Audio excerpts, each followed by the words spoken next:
She further says, in the case of the Vulgate version of the Old Testament, Jerome had two sources to render from: the Hebrew version and the Septuagint, which is the Greek translation of the Old Testament. Jerome was expected to use the Septuagint because of the affinity of Romans to Greek as opposed to Hebrew. But to the chagrin of his colleagues, he decided to make the Hebrew version his primary source and depended on the Septuagint only sparingly. The reason for this is Jerome considered the Septuagint only a translation and not a revelation of God, whereas the Hebrew versions, he took them to be revelations. According to him, the Septuagint had many corruptions.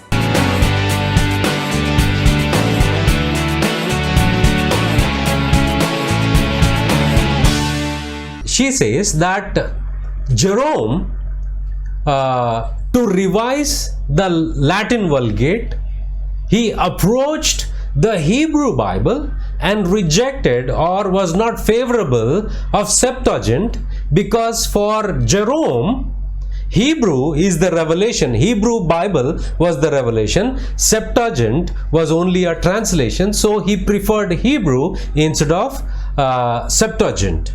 Now that is an utter lie. Utter lie. Actually, she is confused. The reason she is confused is, if you read the whole preface to the four Gospels, which is an open letter to Pope Damasus, the purpose of writing that preface or open letter to Damasus is that for revision of the four Gospels, he is going to visit, or he is going to consider the early Greek Bible or the Greek Septuagint, which was translated by 70 elders, and he is going to pass over those translations or those revisions which were made by or which are associated with the names of Lucian and Hesychius. That's the purpose of this letter. That's the purpose of this letter. If you want, the whole letter is right in front of you. Pause the video, read it. If it is once, twice, thrice, any number of time, you can read it and you will arrive at this conclusion what I am saying. Jerome did not reject the Septuagint. That is a lie, because right in front of you I have the evidence. He says, I am not discussing the Old Testament, which was turned into Greek by the 70 elders and has reached us by a descent of 3 steps. What are these 3 steps? Now, the Latin, the Septuagint version was completed in 2nd century BC, prior to Jesus Christ. So, the Septuagint existed at the time of Jesus Christ, and Septuagint existed even at the time of the apostles. So, Jerome says, I am not discussing the Old Testament, which was turned into Greek by the 70 elders and has reached us by a descent of 3 steps. What are these 3 steps? It contains the approval of Jesus Christ, it has the approval of the apostles and the early church fathers. So these are the 3 approvals, or by the descent of 3 steps. So he says, I do not ask what Aquila and Symmachus think, or why Theodotion takes a middle course between the ancients and the moderns.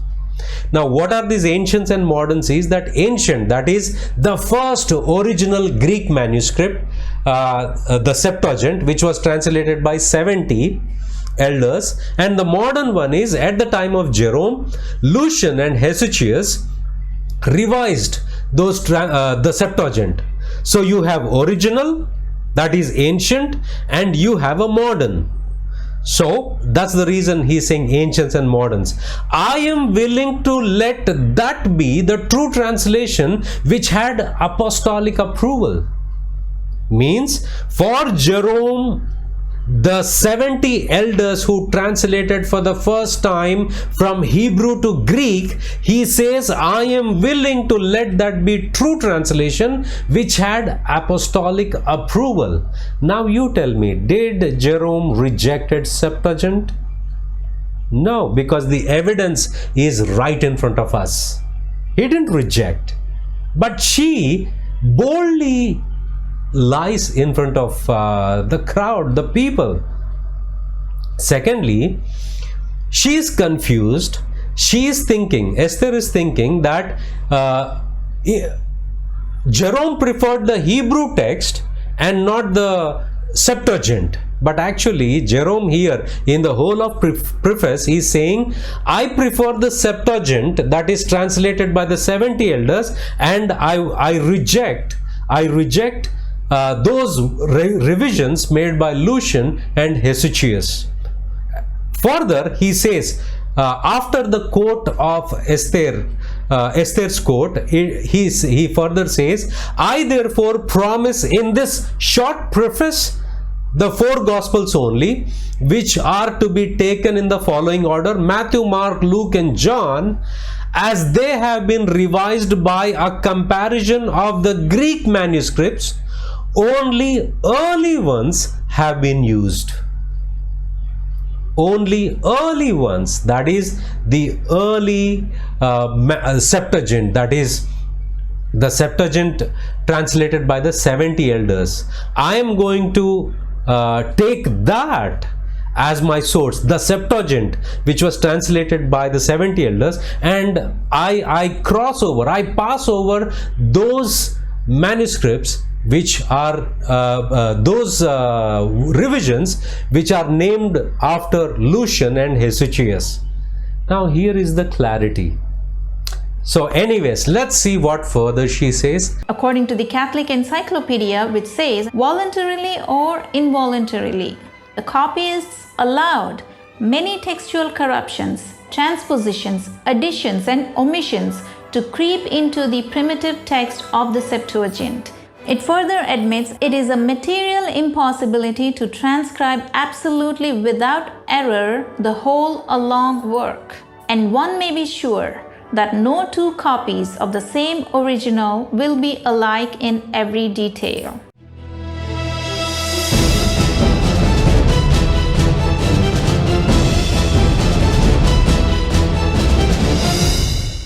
Two quotes she quotes from Catholic Encyclopedia.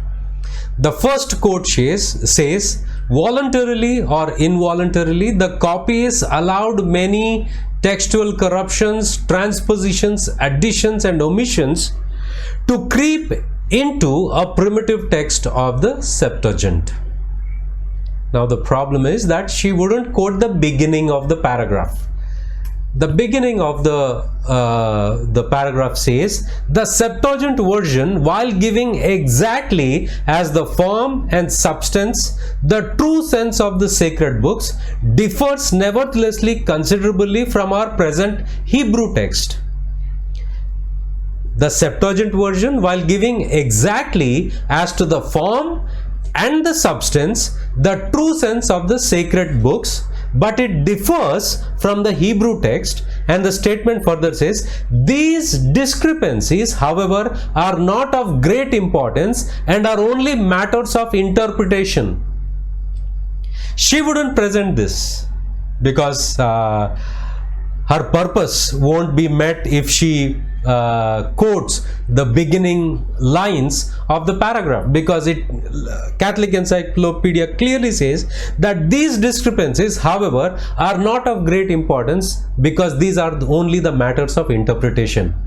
And if you read, I recommend you to read the whole paragraph, whole paragraph, and see whether it really says what Esther is trying to convey.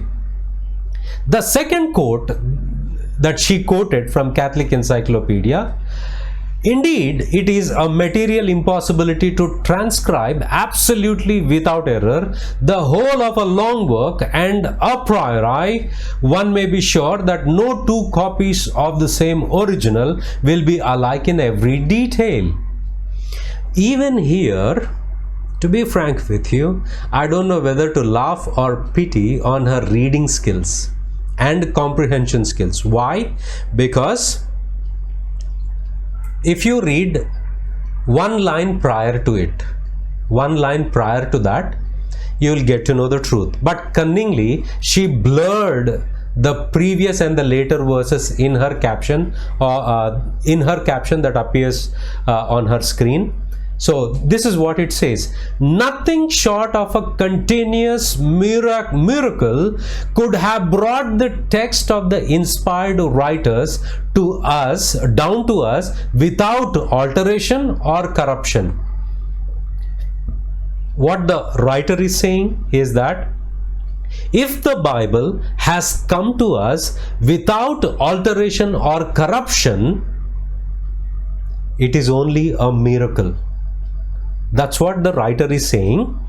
He further says, and a divine providence who exercises, as it were, an economy of the supernatural and never needlessly multiplies prodigies, did not will such a miracle. Now what he is trying to say is that if the text of the Bible has come down to us without any discrepancies, alterations or corruption, it is only a miracle continuously performed by God himself, or else it is a material impossibility to transcribe absolutely without error the whole of a long work. And a priori, one may be sure that no two copies of the same original will be alike in every detail. What the author is trying to say is, in general, if a person is transcribing a long work, and when he compares that with the original, it is material impossibility, because this transcription might differ from the original. Because of his carelessness or anything, he might allow discrepancies to come into the transcription. But the author is saying this didn't happen with the Bible for the simple reason because it is a miracle. And God was overseeing this.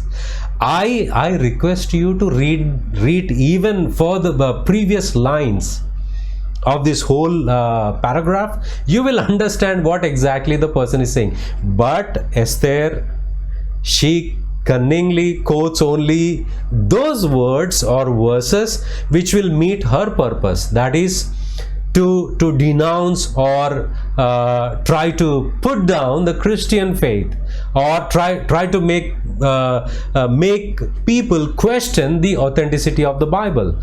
For that matter, she can stoop to any level. She can pick up verses from anywhere. She can lie about the books rejected by Jerome. She can lie, misquote, and read her own meaning into the text.